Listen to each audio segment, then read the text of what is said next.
শুভ নববর্ষের যে গয়না আমরা পরি সেই ডিজাইনের একটা আমি গয়না করে দেখাচ্ছি। আজকে ক্লে দিয়েই করছি।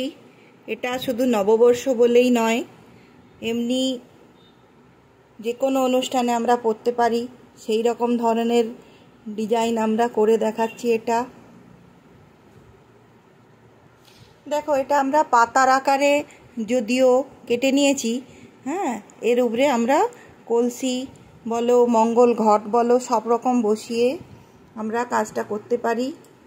আর একটা সুন্দর জুয়েলারি তৈরি করতে পারি, যেখানে আমরা শুধুমাত্র শুভ নববর্ষও নয়, সেখানে অন্য কোনো আমরা শুভ অনুষ্ঠানে পরতে পারি।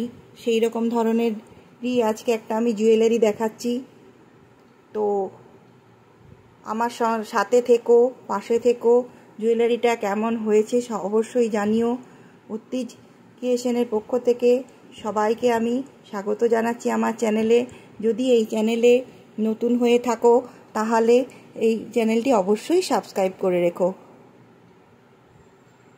প্রথমে আমরা এই যে পাতাটা তৈরি করেছি না, সেই পাতাটাতে আমি এই রকম একটা প্রথমে কলসের মতো তৈরি করে নেব, নিয়ে এখানে একটা ঘটের মতো তৈরি করে নেব।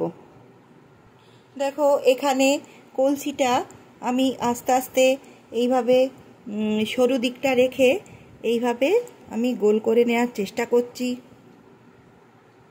এইভাবে মুখটা সরু হবে, যেমন আমাদের কলসির আকার হয় সেইভাবে আমি দিয়ে নেওয়ার চেষ্টা করছি। তো যারা আমার নতুন বন্ধু আছো তারা একটু চেষ্টা করলে তোমরা অবশ্যই এটা বাড়িতে করতে পারবে। খুব সহজভাবে আমি সব কিছু দেখাবার চেষ্টা করি যাতে তোমরা শিখতে পারো অতি সহজেই। আমি কিছু টুলস ইউজ করি, এই রকম ধরনের টুলস ইউজ করি যাতে খুব ভালোভাবে কাজটা আমাদের হয়। এইভাবে ছোট্ট ছোট্ট করে এইভাবে নিয়ে আমরা একটা কলসির আকার দিচ্ছি।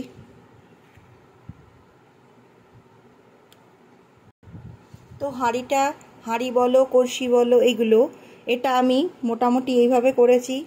এরপর চাইলে তোমরা এইভাবে বিভিন্ন রকম নকশা করে নিতে পারো, নিয়ে এটা আমরা এখানে বসিয়ে দেব এইভাবে ঠিক করে। এবার দেখো, এই যে এটা বসিয়ে দিয়েছি সুন্দর করে। দেখো, এবার আমরা ডাবটা তৈরি করে নেব। ঘটের উপরে যেমন আমরা ডাব থাকে, পাতা থাকে, সেইভাবে আমরা ডাবটা তৈরি করে নেব। তো এর জন্যে দেখো এইভাবে ডাবটা আস্তে আস্তে আমি তৈরি করে নিচ্ছি।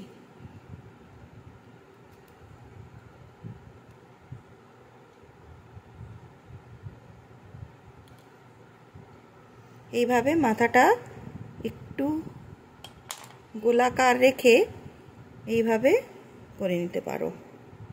দেখো,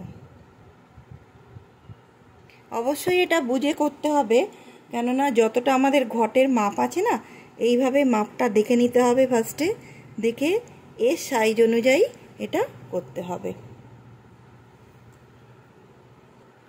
দেখো, ডাবটা ঠিক মতো বসাবার চেষ্টা করেছি। এইভাবে সমান করে বসাতে হবে।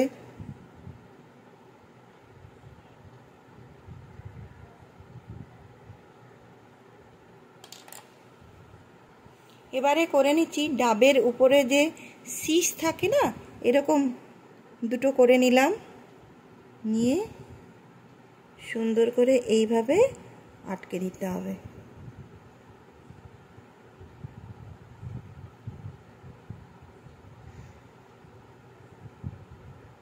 এইভাবে আমরা আটকে নিলাম।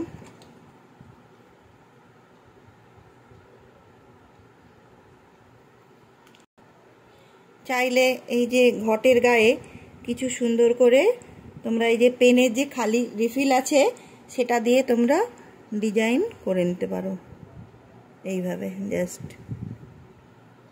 এবারে ছোট্ট ছোট্ট বলের আকারে এই যে 6টা আমি বল কেটে নিয়েছি। এইভাবে কেটে আমরা একটা ফুলের আকার মতন এখানে দেব। যেহেতু আমরা মাঙ্গলিক অনুষ্ঠানে পরে যাব, সেই জন্যে ফুল থাকলে খুব ভালো লাগবে এবং মাঙ্গলিক কাজে ফুলটা অত্যন্ত শুভ। প্রথমে এই বলগুলোকে আমি গোল করে নিচ্ছি হাতের সাহায্যে। তারপরে এই যে ফুলের পাপড়িগুলো আছে না, এগুলোকে হালকা চাপ দিলেই এরকম একটা ছোট্ট পাপড়ির মতো হয়ে যাবে। হয়ে যাবার পর এইভাবে আমরা পাপড়িতে জাস্ট টেনে দেব। এইভাবে আমরা বাকি 6টা করে নেব। এবার দেখো এইভাবে একটা ছোট্ট গোলাকার করে এইভাবে ফুলটা জাস্ট এইভাবে চেপে চেপে আমরা বসিয়ে দেব। হালকা হাতে এটা বসানো হবে। প্রথম না এগুলো একটু লুজ আলগা হয়ে যায় আর কি, নরম থাকে বলে। তো কিছুক্ষণ রেখে যদি আমরা ক্লেটা কাজ করি তাহলে ক্লেটা শক্ত হয়ে যাবে এবং আমাদের কাজ করতে সুবিধা হবে। এইভাবে করে নিতে হবে। এবার মাঝখানে একটা এইরকম গোল বল নিয়ে এরকম জাস্ট আটকে দেব। এবার এখানটায় এই টুলসের সাহায্যে ছোট ছোট ছোট এরকম করে দিতে হবে, ফুলের মাঝখানটা যেরকম হয়। এবার এইখানটা হালকা করে বসিয়ে দিলাম। তো এই ছিল আজকের আমার এই ভিডিওটি। এর পরের ভিডিওটি আমি কালার করে অবশ্যই দেখাবো। ভিডিওটি দেখার জন্য অবশ্যই ধন্যবাদ আপনাদের।